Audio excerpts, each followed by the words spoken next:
Hi everyone, welcome to the session. In this session, I'll be discussing about incomplete records. At the end of this session, you should be able to prepare income statement, statement of financial position from incomplete records or information.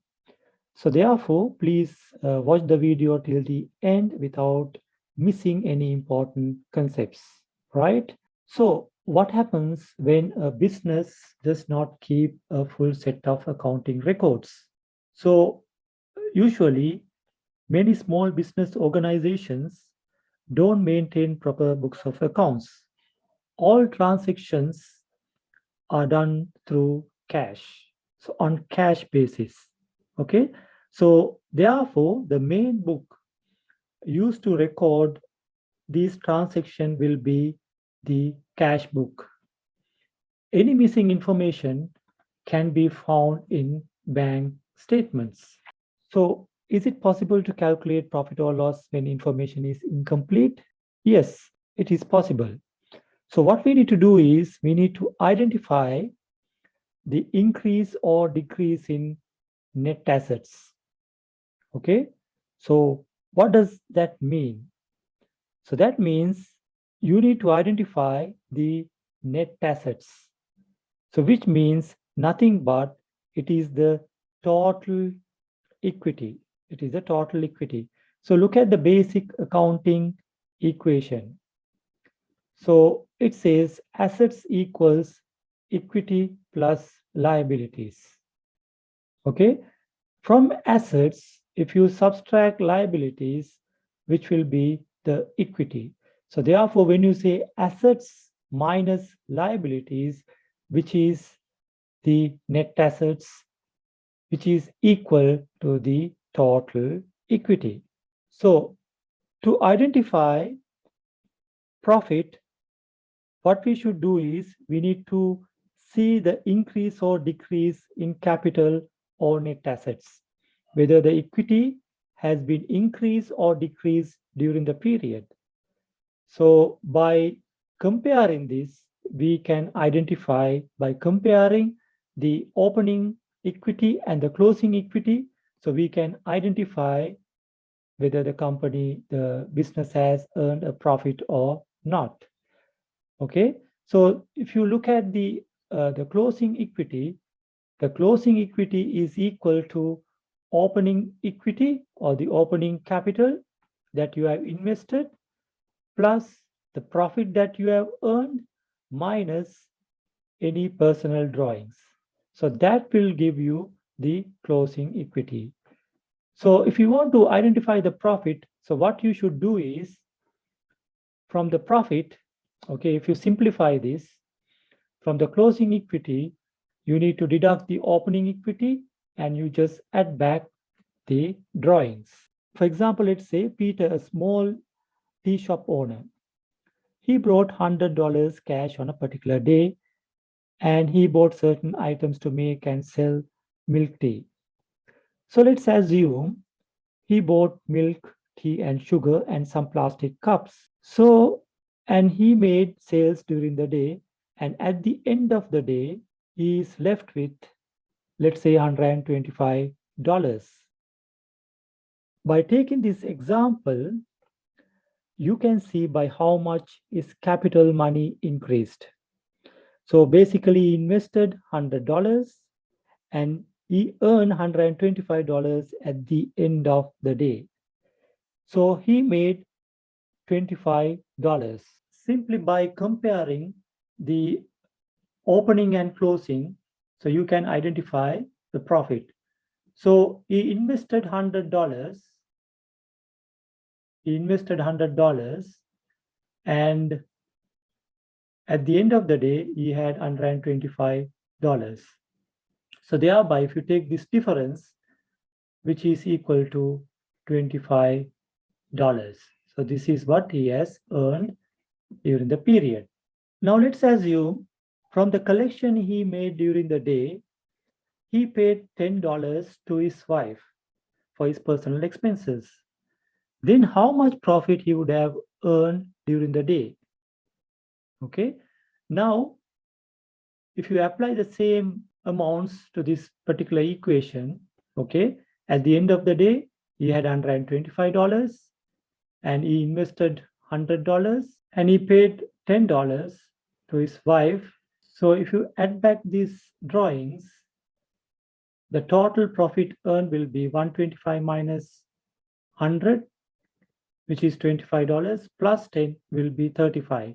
So therefore, the total profit earned will be $35.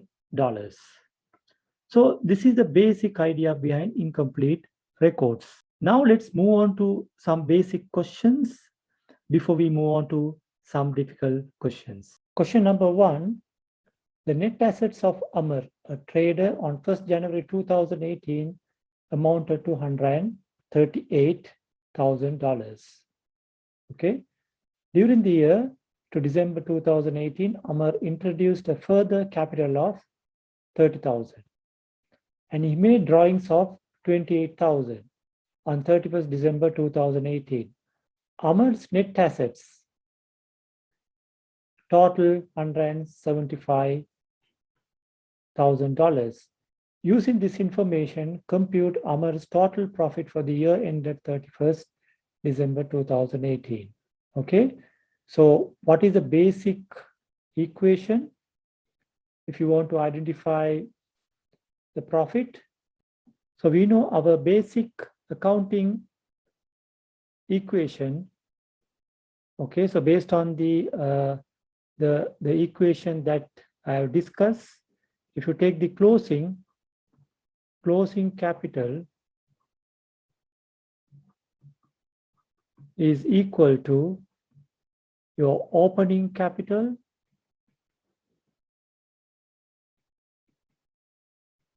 plus, if you have introduced any additional capital, you need to add additional capital. Then you need to add back your profit and less any drawings. So this is what you need to identify. Okay, so based on this information, if you take your opening capital was 138,000. Okay, so opening was 138,000 and your additional capital introduced 30,000. Then you need to identify the profit figure. Profit figure is not there. You need to identify this figure minus drawings 28,000. And also you are given the closing capital. On 31st December 2018, Amar's net assets total 175. So closing capital is 175,000. So if you simplify this, you can identify the profit. Okay, so there is another way that you can calculate. So what you can do is you take the opening capital, which is 138,000. Then capital introduced 30,000. Then that total will be 168,000. And the drawings is 28,000. So if you take drawings 28,000, and if you minus that, that will be 140,000. Okay, then you take the closing capital 175,000. You take the difference. So if you take the difference between these two, so that will be your profit will be 35,000. Okay, so this is the profit. So simply you can apply to this formula, the above formula which I have shown there. Closing inventory is 175,000. Opening is 138,000. Additional capital is 30,000. And drawings 28,000. So if you simplify this, 175 minus 138,000 minus 30,000 plus 28,000. So that will give you 35,000. Okay, so this is how you identify the profit. So let's move on to the question number 2. Sam does not keep proper accounting records, and it is necessary to calculate her total purchases for the year ended 31st January 2019 from the following information. Okay, now the trade payable or the creditors information is given, and you need to identify the total purchases for the year ended 31st December 2019.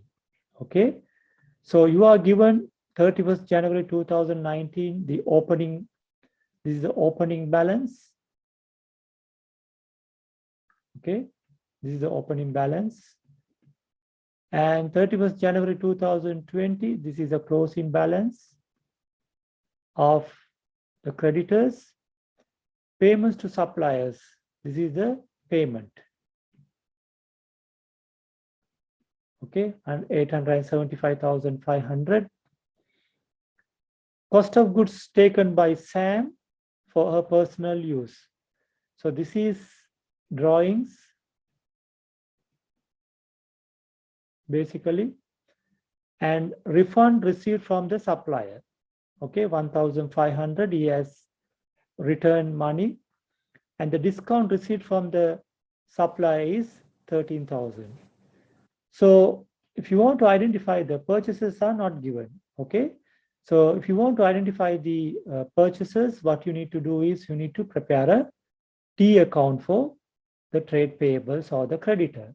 Okay, so trade payables are usually a credit balance. This is a credit balance. Okay, so if you take the T account, so opening balance is 135,500.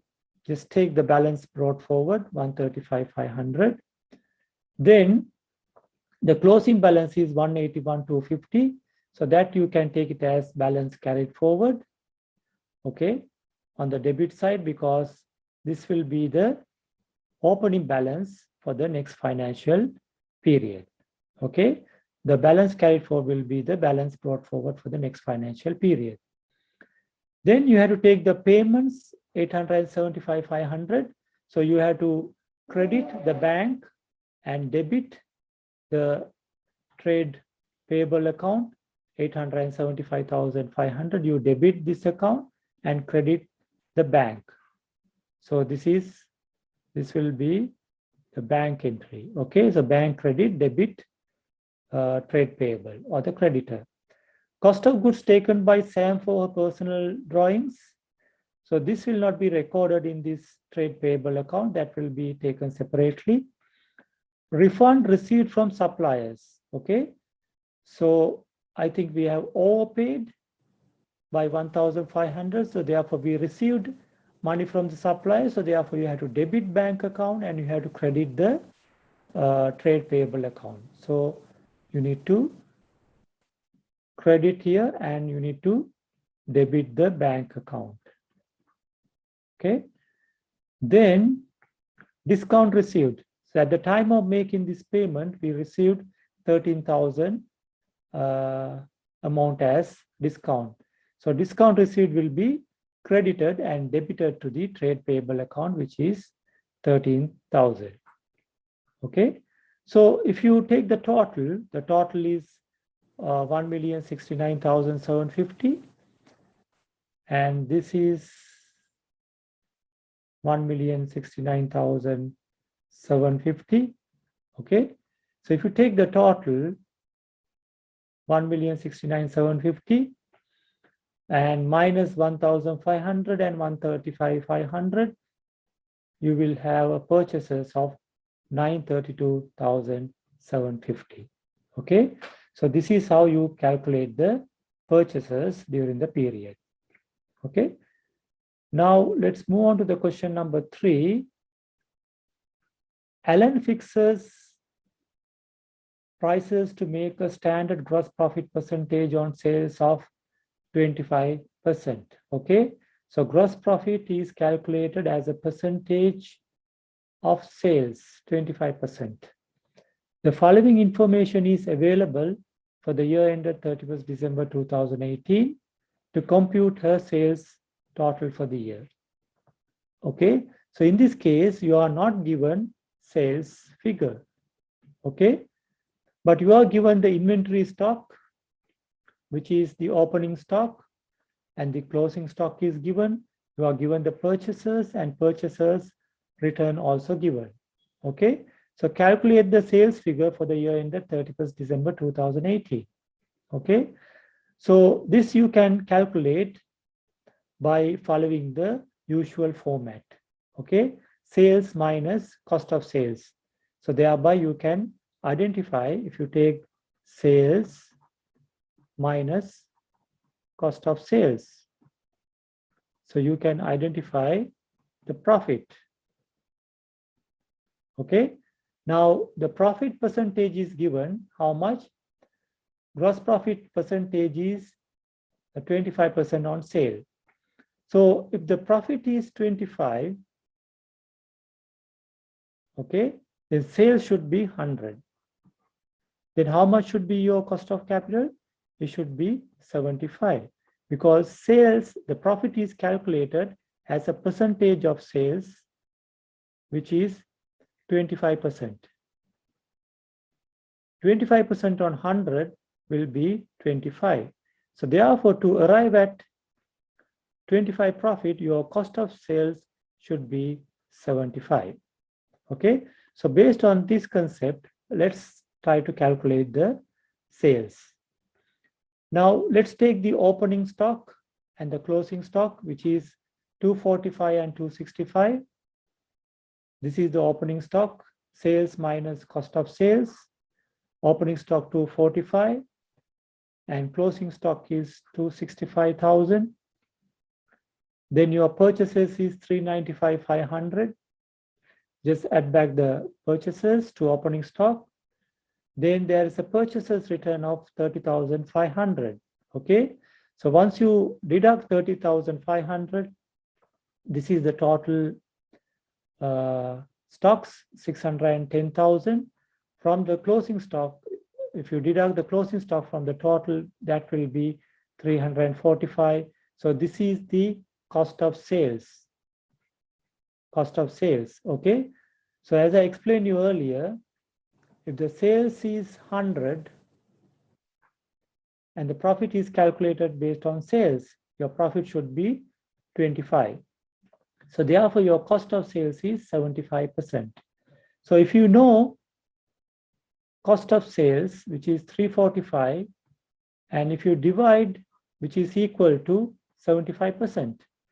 So if you divide 345 by 75%, you can identify the sales value as 460,000. Okay, so this is what we identified. Okay, 460,000. Now if you calculate 25% on 460, so that will be 115,000. Okay, so 460,000 times 25% will be 115, which is exactly 25%. Okay, so if the sales figures are not given and you are given the percentage of gross profit, then you should be able to identify the sales figure. Okay, so this is how you calculate the sales.